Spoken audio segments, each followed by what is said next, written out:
Happy Valentine's Day. I want to save you years of suffering looking for happiness and love in all the wrong places and share with you what I learned on my journey of the last 25 years of relationships and love and what happiness really is. So let's dive in. Hi, I'm Carlee and welcome to my channel. Thanks for being here. And what I want to share today, which is perfect because it's Valentine's Day, is in my journey of the last 25 years of being in relationships, going through breakups, having my own trauma. I knew, and I've been working on this, and it's true, it's happening, and I want this for you, that love does come from within. Oscar Wilde said the greatest lifelong romance is loving yourself. Whitney Houston said it, the greatest love of all is happening to me. Hollywood makes us and society makes us think that love is something outside of ourselves and that one person and you complete me, Jerry Maguire. No, you do not. It does not work that way. And I think deep down, when we start to wake up, we all start to realize that this true divine love is not from something or some other person. It is from within. And how do we do that? Well, let me start by sharing a little story. When I first moved to Hollywood, Los Angeles, I had a job at a production company, and it was a TV show I'll never forget with Damon Wayans and David Alan Grier. I was 22, right out of Berkeley. I'd studied politics, and then I found myself in film production, and I was a production assistant, and I loved it. It was my first job. You know, the younger we are, the less programming we have, right? So I was just really present and so grateful for this new job. And I was, delivering scripts, assistant work, just running around. And I went into Damon Wayans' office and I picked up something to deliver it, to take to deliver or whatever, And he looks at me and he goes, I was turning to leave and he's like, Carlee. And I turned back around and I looked and he's like, why are you always so happy? Almost disgusted. And I looked at him and I remember this moment of shock. And the only thing that came out of my mouth at the time that I could think of that was authentic to my state of being was, why not? And we both just chuckled and I left. And I was like, I kept hearing that. And I was like, what's wrong with these people? They're wealthy, they're famous, they're married, they have kids. I have none of that. I don't have wealth. I'm getting by on a few $100s a week. I'm not in a relationship. I'm not famous. Why am I happier than these rich and famous people? So that's a lot of what I learned in my early 20s, that no amount of money and fame can fulfill you. So the universe, God wanted to teach me this most valuable lesson. And that is what I want to give to you today. And I know many of you may have heard this, but it's always nice to hear it again or in a different way or somebody else's story. So on my journey of growing up and being actually really happy, what the universe wanted me to go through was to completely lose all that to regain it back with more awareness. So when I was little, I used to have this vision that I would float up into the universe and I was surrounded by these white light beings.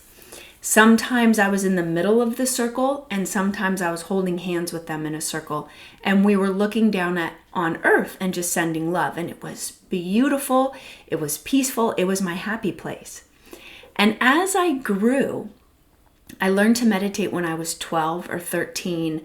My parents took my brothers and I to this workshop where you could connect to your higher self.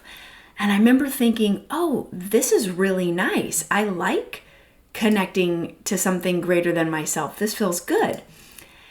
And what I realized as I got older, up until now, that wasn't just my imagination as a little kid. That's real. There are masters and higher beings, however you want to look at your spiritual, religious beliefs. That divine love is the love we are all searching for. And the material world, relationships and things are our distraction from getting there. So stay with me. Why I lost my way is I started to have relationships intimate with men or friendships where I didn't have boundaries. That was my discovery and lesson I had to learn. I lost my light and my happiness because I didn't have boundaries. So that's a lot of the work I do now, is helping people find their boundaries. And why did it? Because some of us grew up with shut down. And even though I had a very spiritual family and was raised with a lot of love and good teachings, there was also a lot of dysfunction and shutdown that was not talked about. And this is multi-generational. Many families go through this. You either come from abuse that's easy to see and in your face, or more denial that everything's fine when it's not and things are covered up. And both it can be very, detrimental. And that is exactly what the soul does. My soul came in, picked the family I did to learn the lessons I needed to. Without that family, I would not have come out of shutdown. I would have not grown my awareness and woken up to what I needed to learn, which were healthy boundaries, to not care what people think, to be who I am, shine my light, God's light, the divine light, with such connection and gratitude that no one or no thing could knock me off. And so I was knocked off many times. I was hit hard until I woke up. And that is the greatest gift the universe gave me. That the greatest love I thought that was on the outside was on the inside.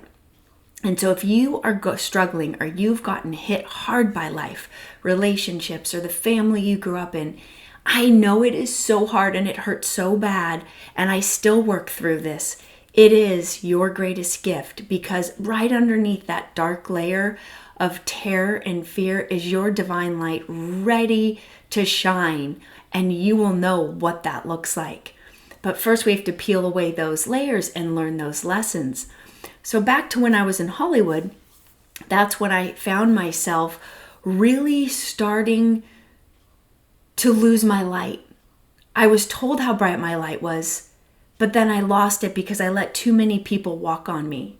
And then I went into a complete shutdown and freeze. And that's when I hit my breaking point and became a somatic experiencing practitioner, Peter Levine's work, and I came out of my trauma, and I got a lot of good help, and I did this amazing training to be certified so I could do it to others. My thinking was, I don't just want to heal myself, I want to help others along their way. So really thawing, coming out of that freeze. And all freeze is we're too overwhelmed and we're too hurt. So we shut down to survive. If we can't fight and we can't flee, which a lot of us go through, we need to have that completion work, which is coming out of the freeze. And I have many videos on this channel about how you can do that. And even the book I wrote, Can You Please Talk to My Trauma? I go into detail of how I did that with teaching, so people will have tools so they can do that. But again, for today, I don't want people to suffer anymore. There are so many people out there that come to me. Over 20 years, I've been working with clients, thousands of people, and so many are overly medicated instead of processing their pain. So allow yourself today, on Valentine's Day, to love yourself, or if you're watching this video in the future, love yourself so much that you are willing to reveal your pain, your faults, and your lessons that need to be learned, so that you know your happiness and love come from you and the divine, not a person or a thing, because that things and people come and go. So how could our happiness and source of love be dependent on something outside of ourselves? We will always lose if we do that. So for like I said, over 20 years, I have been working on this. And when I go to meditate and go within, I know that that source of love does come from me and something greater. It doesn't mean I feel happy every day. And it doesn't mean that you should feel perfectly happy every day. It means that we are programming ourselves to remember, whether or not you've never had love and joy or good relationships, or you've had them and lost them and you want it back, your source of love and happiness is your soul. It is God, the divine, the universe, nature. And what we are doing is learning to cut through all the crap, all the extra thoughts, all the extra people, all the extra voices. And sure, the best tool to do this is learning to meditate, is learning to go within. I'll put some links of resources of what I have studied to help me with that in the description below. And I would love to hear what has helped you on your spiritual journey cut through the crap. What have you learned from your best and worst relationships? Please leave it in the comments so we can learn from each other. And how have you found your light, or what is keeping you from finding your light and happiness? Because like I said, when I was little, I had it. And then because of a lack of boundaries, I lost it all. And I've had to spend the last 20 years, 15 years gaining it back. And helping other people on the way was one of the greatest things I could do, because in serving, we also learn and serve our soul. It is the greatest fulfillment. So I hope that helps for today. I'm sending you so much love, and I will keep making videos and writing about these topics so you can find the tools you need on your journey. See you next time.